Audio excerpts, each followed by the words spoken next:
Good morning everyone. তোমরা সবাই কেমন আছো? নিশ্চয়ই ভালো আছো, সুস্থ আছো। দেখো আজকে সকালেই একটা ভিডিও করলাম।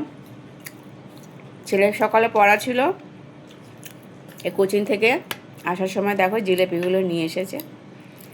জিলেপির সাইজগুলো দেখেছো কত বড় আর খুব সুন্দর, বেশ ভালো। অনেকদিন পরে জিলেপি খাচ্ছি, জানো তো, ভালো লাগে।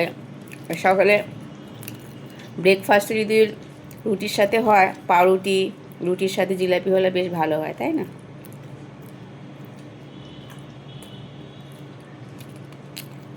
বলো।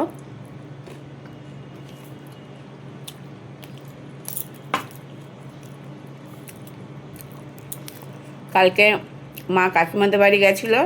কাকিমাদের গাছে কুমড়ো গাছ আছে, কুমড়ো গাছ থেকে অনেকগুলো কুমড়ো ফুল দিয়ে দিয়েছি, জানো তো। আজকে সেই কুমড়ো ফুলের বড়া করবো। ওগুলো প্লাস্টিক করে ফ্রিজে রেখে দিয়েছি। মানে মা রাত্রেবেলা এসেছে, ওইগুলো এখন রাত্রেবেলার বড়া আর ভালো লাগে না, রেখে দিয়েছি। আজকে ভাজবো, পরে তোমাদের দেখাবো, ঠিক আছে? তাহলে চলো এখন একটু খেয়ে নিই। টাটা।